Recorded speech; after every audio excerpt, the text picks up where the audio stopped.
I actually thought the first thing that I would do is have you tell a joke. I don't know if you have another one. So we're rolling right now, right? Yeah. You didn't get that on theater. No. Yeah. Do you have another joke? I was born at a very early age. I could say that. Yeah. You just did. You just did. I just did. Yeah. I don't. I usually only tell a joke if it's appropriate. If I have some sort of a. All right. Yeah. Well, okay. So I thought one of the first things we might do is that I might just have you kind of do like sort of introduce yourself briefly, just say like I'm Dr. Jack Posnick, and this is my or whatever. I could say I'm Jack Posnick. I used to be a doctor. People on the street would say, "Didn't you used to be Dr. Jack Posnick?" I said, I still am sort of a doctor, although I've been semi-retired for 10 years or so. I'm doing hospice work now. But I talked to one of my buddies the other day, and he said if he was retired, he said, if I remembered half of what I've forgotten, I'd be a great doctor today. Which is true. It's very hard to keep up on everything. I still get the journals and I read the abstracts, but it's hard to keep up on things. All right. And yeah, as far as us going back and forth. Are you going to cut out certain things that you don't like? Can you do it? He's going to do it. He's going to do it. Yeah. He's going to. He's going to get the sweet talk. If I'm talking over too much or something, let me know, and I'll try to pace it differently. But I'm not sure what the best. I guess I'm figuring this out as I go along. So. Yeah, he sounds great. So okay. So Jack, today we're doing I have your life divided up into little compartments. Yeah. And I'm gonna start at the beginning, and I'm gonna do today. The title for today's shoot is "Growing Up." Growing up. Yeah. You want to know where I was born? You know. Well, actually, I wanted to ask first if you could talk a little about Annie and Louis and how they met and were married. Oh. Well, my parents both came from Russia, which I think is the Ukraine now, and they lived close together in Europe, but they didn't meet till they came to the United States. And I don't remember much about my childhood, but I was born in Rochester, Minnesota, and people ask me if my father was a doctor at the Mayo Clinic. And I said, no, he peddled fruit with a horse and wagon, which is true. And then he went from fruit to junk. And then I tell people, I said, do you know the difference between a junk peddler and a doctor? I said, no, one generation. So, well, anyway. Okay. That's what Annie and Louis. Did I mention that they got divorced when I was very young? No, actually, that's on my list. Yeah, Okay. Can you talk about Annie and Louis getting divorced and remarried? Yeah, my parents were divorced and then remarried. I may have been on the way when they decided to get remarried, but I'm not sure. So, my dad was a hard-working guy. He never went to school in this country.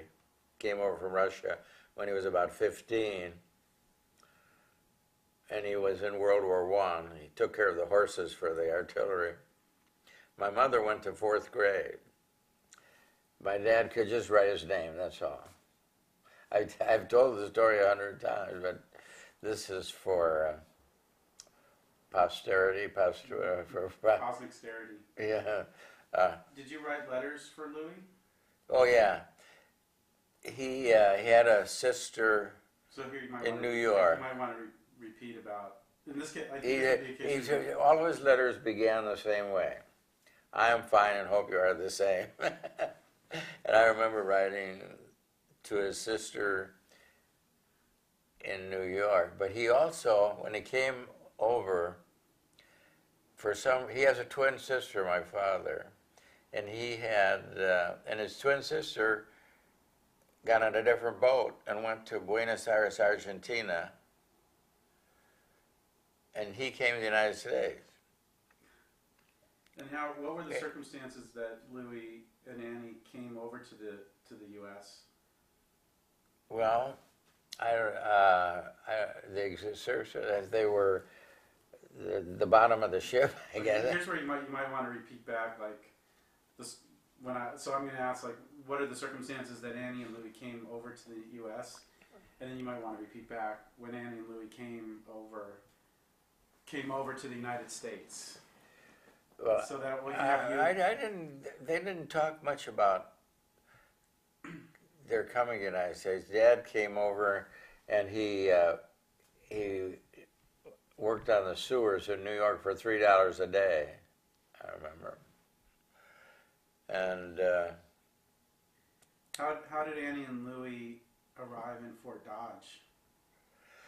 Well, I was born in Rochester, Minnesota, and I think they followed some friends or relatives to Rochester, Minnesota. Then they moved to Webster City, Iowa, and my dad had sort of a junkyard there. And then we moved to Fort Dodge, which is 20 miles away.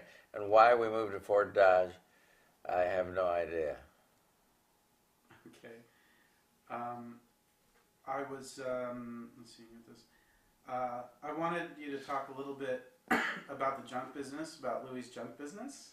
But when you start off, you may have to say, Louis' junk business was... Yeah. Dad worked very hard. He was a small, muscular guy, and he made me help him unload the truck. He would go, I used to go out with him sometimes, but he would go to farmers and oil stations, and he'd pick up old batteries and scrap iron and different kinds of metal.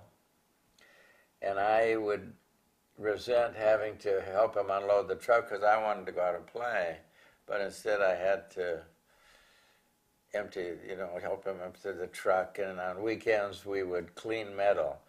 He was known for his neatness.